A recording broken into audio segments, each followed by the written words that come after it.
Hey there and welcome to Remind. I am Steph and today is all about fat. Now we all know that fat is fuel that the body did not use and is put away into storage into our fat cells. But have you ever thought about where it goes when you lose fat? Where does it go? It doesn't vanish. Where does it go? It is actually carbon dioxide and water. That is the composition of fat. So when you are burning fat, 84% of that fat that you are burning is actually exhaled, and 16% of it is sweat. Let that sink in for a second.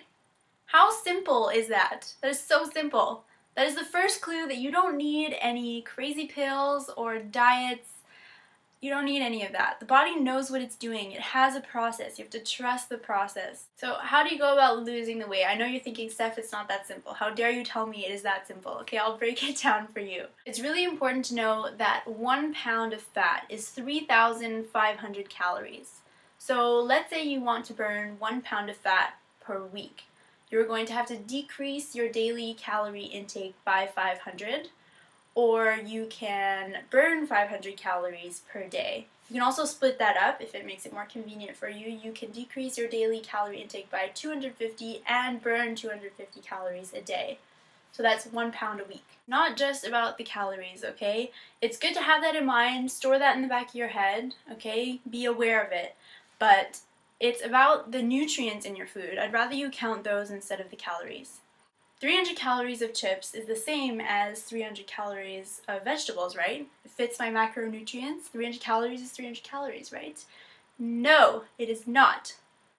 Chips are an empty food. It has absolutely no nutritional value to your body. Now, I'm sure you know this. It's not a big news flash to you, okay? When you fill your body with these empty foods, you actually feel full, your stomach is full, but your brain, your blood, your organs they are craving nutrient-filled food, so you actually are still hungry. Another tip for eating for fat loss.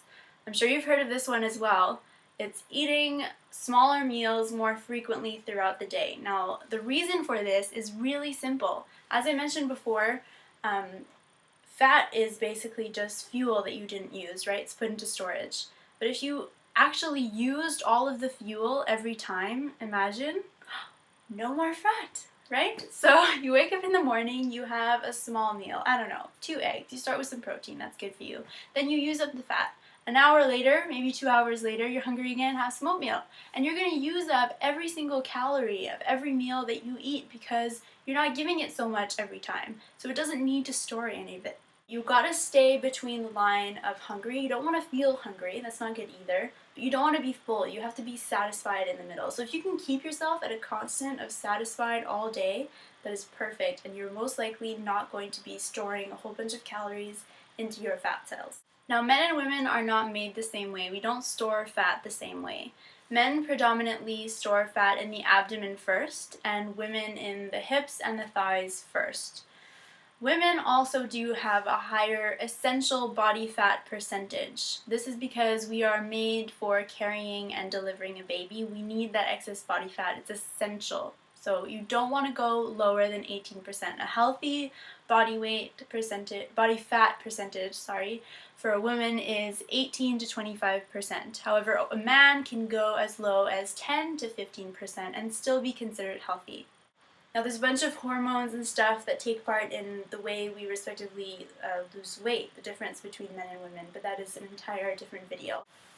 I'd like to address a question that so many people ask me, and I'm sure all the personal trainers out there are thinking, why do you keep asking me this question? Stop it, stop it. I wanted to make it clear that you cannot target a body part or area where you lose weight first. It's impossible. You just can't do it. Sweating and getting your heart rate up will get you to lose the fat. Muscular exercises do have that effect, depending on your training style. However, if you do crunches every day to try to target your abdominal fat, that's not going to work. You can't do push-ups to burn just your chest fat. Alright? Muscular exercises are there to shape and sculpt the body. A little side note just to finish up, I can't stress this enough.